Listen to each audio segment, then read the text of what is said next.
helmikuista iltaa. Volkswagenin valmistamissa dieselautoissa muhii moottorivaurion riski. Moottoriin voi kulkeutua talvikeleillä vettä, mistä koituu pahimmillaan tuhansien eurojen remontti. Auton ostajia ihmetyttää, miksi maahantuoja ei ole tiedottanut asiasta mitään. Vauriot kun voisi välttää etukäteen erittäin halvalla keinolla. Tätä miestä harmittaa, ja tässä on potutuksen syy. Eräs kaunis päivä Seatin kone yskäisi epäilyttävästi puolison kotimatkan aluksi. Työpäivän jälkeen käynnisti autoa ja samanaikaisesti kun auto käynnistyi, niin rupesi kuulumaan moottorista kolinaa. Ikävä totuus selvisi korjaamolla. Tämä Seat on dieselauto. Moottorin tarvitsema ilma kulkee niin sanotun välijäähdyttimen kautta. Välijäähdyttimeen saattaa tiivistyä ilman kosteutta talvikeleillä. Ja piru pääsee irti siinä vaiheessa, jos vesi kulkeutuu sylinteriin. Kondenssivesi voi aiheuttaa käyntihäiriöitä tai pahimmassa tapauksessa moottoririkon. Seatin remontille kertyi hintaa 5 tonnia, josta asiakas joutui maksamaan noin puolet. Tämmöinen vika, mikä rikkoo moottorin näin totaalisesti, niin se on tietysti yllätys. Ja nimenomaan siinä, että auto on tosissaan vähän yli 2 vuotta vanha ja ajettu 42 000. Auton parsineelle korjaamolle ongelma oli tuttu. Siksi Ojanperä epäili, että kyse voi olla laajemmastakin tyyppiviasta. Hän kyseli asian perään netin keskustelupalstoilla. Näytti siltä, että vastaava kondenssivesiongelma on mahdollinen Volkswagenin ja Seatin tietyissä dieselmalleissa. Sekä sähköpostin että keskustelupalstalle vastattiin todella paljon ja niitä on käyty lukemassa yllättävän paljon. Halusin tavallaan kantaa huolta siitä, että tämä asia tulee yleiseen tietoisuuteen. Ojanperä löysi netin kautta muun muassa toisenkin Seat-kuljettajan, joka autossa oli sattunut konerikko. Siellä on kondensivesi jäätynyt ahtoputkeen, kulkeutunut sieltä palotilaan jään muodossa ja rikkonut käytännössä koko moottorin. Maahantuojan mukaan Ojanperän kokoama lista riskiautoista on oikea. Kondenssivesiongelmat ovat mahdollisia myös joissakin muissakin dieselmalleissa. Ongelma voi esiintyä osassa Volkswagenin ja Seatin 1.9 ja 2.0 TDI-moottoreita, jotka on valmistettu vuosina 2006-2008. Yhteistä autoille on valmistaja Volkswagen-konserni. Ilmeisesti välijäähdyttimistä johtuvia moottorivaurioita oli viime vuonna meidän tietojen mukaan 16 kappaletta. No, paljonko niitä on yhteensä tullut tässä näihin kyseisiin autoihin? Muutamia kymmeniä. Onkohan siinä kaikki?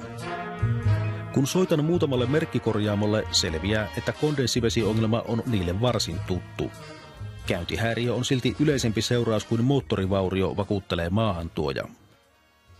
Isoon ongelmaan on kuitenkin olemassa aivan lapsellisen helppo ratkaisukeino.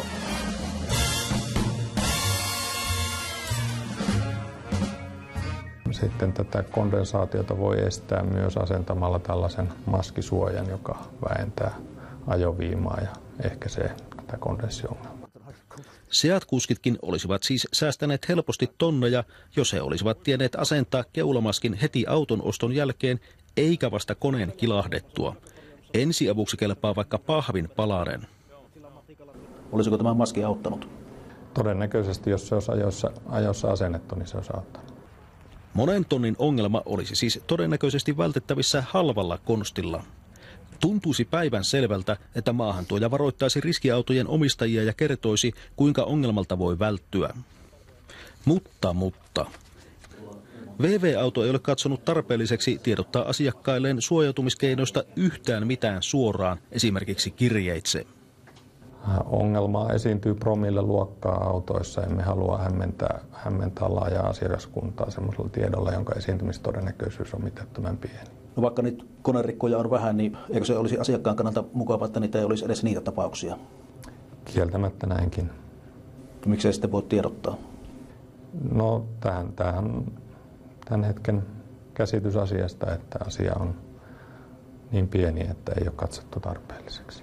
Yksittäisen kuluttajan mielestä se varmaan ei ole hirveän pieni, kun se moottori sitten leviää. Jos tällainen ajattelutapa on, niin en mä nyt sitten tiedä, kannattaako niitä autoja ostaa. Jos muutama 1000 euroa menee ja ajaa 42 000 on ajettu moottorilla, niin ei se kyllä kovin pieni voi siinä vaiheessa olla. auto on kuitenkin lähes niin kuin uusi vielä tässä vaiheessa. Auton moottorin pitäisi kestää koko auton käyttöikä. Siksi myyjäliike tai maahantuoja on usein vastuussa korjauksesta, vaikka takuu olisikin ohi. Käytännössä on kuitenkin niin, että moottorin korjaaminen on usein edullisinta molemmille osapuolille niin, että auto tulee parempaan kuntoon kuin missä se kaupantekohetkellä on ollut.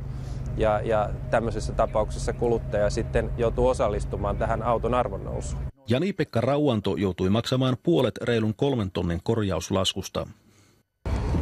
No semmoinen kohtuullinen niin kuin olisi ehkä joku 25%, koska kyllä mä kuitenkin ajattelen niitä sivukuluja, eli kun siinä niin kuin tuhrautui niin kohtuuttomasti aikaa. Myyjäliike Kamux Hyvinkää vaati kuitenkin 50-50 jakoa. Olennainen kysymys on, nousiko auton arvo tällaista jakoa vastaavasti. Seatiin laitettiin käytetty kone, jolla oli ajettu 76 000 kilometriä. Rikkoutuneella moottorilla oli ajettu 142 000. Myyjäliikkeen mukaan kuluttajaneuvoja on näyttänyt vihreää valoa kustannusten tasajaolle ja korjaus uudella moottorilla olisi maksanut noin 8,5 tonnia. Rauanto kiistää, että kuluttajaneuvoja olisi kehottanut häntä hyväksymään kustannusten tasajaon. Tältäkin kiistalta olisi todennäköisesti vältytty, jos maahantuoja olisi tiedottanut moottoririkon välttämiskeinoista. Varotoimista huolimatta virta-avaimen vääntäminen nostaa aina Seat-kuskien sykettä. No miltä tuntuu käynnistää tuo auto? Jännittää. Pelottaa suorastaan käynnistä.